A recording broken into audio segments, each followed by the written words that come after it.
Good evening, dear students. You are welcome in our channel NTCP Dheya. Dear students, आज हम हिंदी विषय में समास टॉपिक पे डिस्कशन करेंगे। समास टॉपिक पे हम डिस्कशन करने जा रहे हैं। स्टूडेंट्स, सबसे पहले हम लोग बात करते हैं समास शब्द का अर्थ क्या होता है। साथियों, समास शब्द का अर्थ जो है वो संक्षिप्त होता है, या इसको हम कह सकते हैं संयोग होना, संक्षिप्त या संयोग होना। तो समास शब्द का अर्थ क्या हो जाएगा? संक्षिप्त या संयोग होना। इसके बाद आती है परिभाषा, समास की परिभाषा। समास की परिभाषा, दो या दो से बने, दो या दो से बने, दो या दो से बने समास की परिभाषा। दो या दो से अधिक शब्दों के मेल से बने हुए एक नवीन शब्द को हम समास कहते हैं। तो क्या हम लोग लिखेंगे? दो या दो से अधिक शब्दों के मेल से, शब्दों के मेल से बने शब्द, दो या दो से अधिक शब्दों के मेल से बने नवीन शब्द समास कहलाते हैं। समास कहलाते हैं। इन्हें हम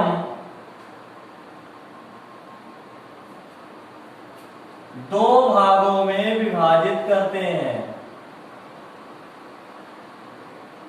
इन्हें हम दो भागों में विभाजित करते हैं। पहला होता है हमारा समस्त पद, या हम लोग इसको सामासिक पद कहते हैं। आप सभी नोट्स भी बनाते चले, टॉपिक बिल्कुल मैंने स्टार्टिंग से उठाया है, इसलिए कॉपी पे ऐसे ही आप लोग नोट्स बनाते चलेंगे। समस्त पद या सामासिक पद, और दूसरा हमारा आता है समास विग्रह। समस्त पद या सामासिक पद, तो दो या दो से अधिक शब्दों के मेल से बने नवीन शब्द समास कहलाते हैं। इन्हें हम दो भागों में विभाजित करते हैं, समस्त पद या सामासिक पद। दूसरा हमारा साथियों आता है समास विग्रह। तो समस्त पद या सामासिक पद की अगर हम लोग बात करें तो वनगमन, वनगमन एक उदाहरण हो जाता है किसका? सामासिक पद का। साथियों, विग्रह शब्द का जो अर्थ होता है वो होता है अलग होना,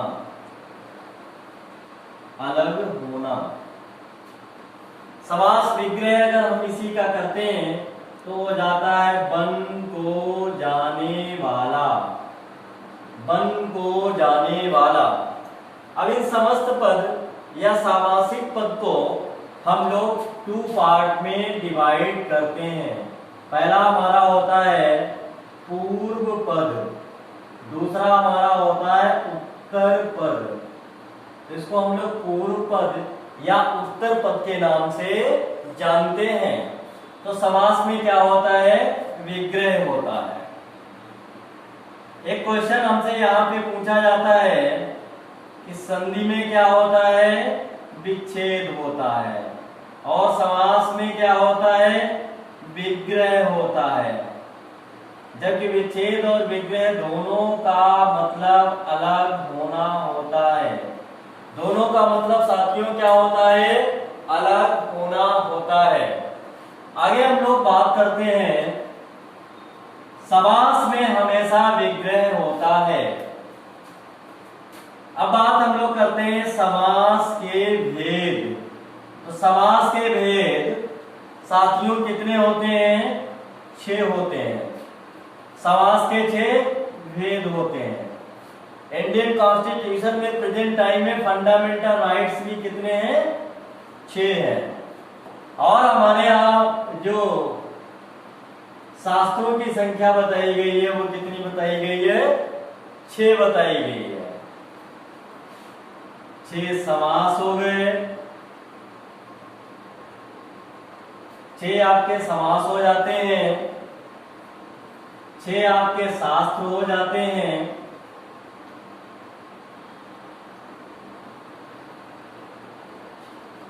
अब समास के जो 6 भेद होते हैं, इन 6 भेदों में सबसे पहला आपका आता है अव्ययी भाव समास। अव्ययी भाव समास साथियों अव्ययी शब्द है। इस शब्द को हम लोग अव्यय शब्द से संबोधित करते हैं, और अव्यय शब्द का मतलब होता है जिसको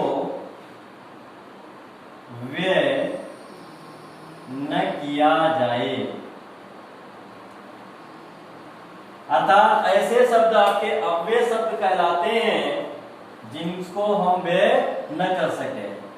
अव्ययी भाव समास, अव्ययी भाव समास की बात कर रहे हैं। तो अव्ययी भाव समास में अगर हम आपसे बात करते हैं तो अव्ययी भाव समास की परिभाषा में मैं आपको केवल 2 पॉइंट बताने जा रहा हूं। पहला पॉइंट है इसका प्रथम पद प्रधान व अव्यय होता है। सेकेंड पॉइंट है अव्ययी भाव समास की अगर हमें पहचान करनी हो तो हम प्रति कामा बिना एक कामा यथा कामा शक्ति यथा कामा अनुसार आदि शब्दों से करते हैं। आदि शब्दों से करते हैं। ये रही साथियों अव्ययी भाव समास की पहचान। एग्जाम में सबसे ज्यादा उदाहरण जो है वो अव्ययी भाव समास से पूछे जाते हैं। एग्जाम्पल की अगर हम लोग बात करें, एग्जाम्पल में एक हो गया आपका सामासिक पद। सामासिक पद जो है एक सामासिक पद हो गया, एक समास विग्रह हो गया।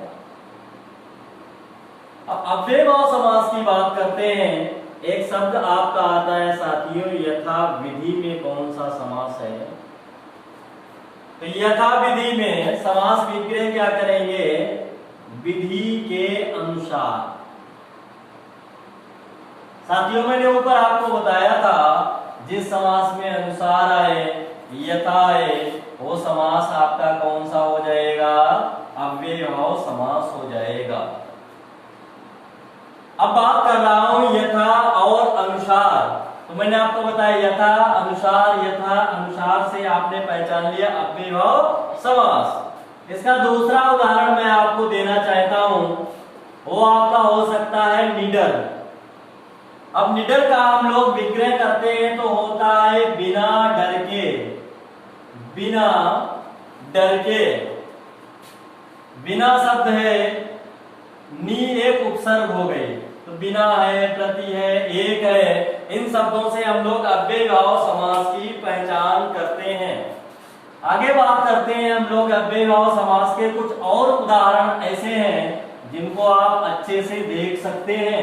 तो अव्ययी भाव समास के उदाहरणों में अगर हम लोग बात करें तो अव्ययी भाव समास के कुछ उदाहरण आप देखिए, इनको आप अच्छी तरह से एग्जाम्पल के तौर पर समझ सकते हैं। एक एग्जाम्पल आपका आता है निर्भय। निर्भय शब्द में तेजी के साथ बताइए कौन सा समास होगा? निर्भय। इसके बाद आपका एक शब्द होता है आजीवन। शब्द आपका हो गया आमरण। शब्द आपका होता है भरपेट। शब्द आपका होता है बेखौफ। अब इनका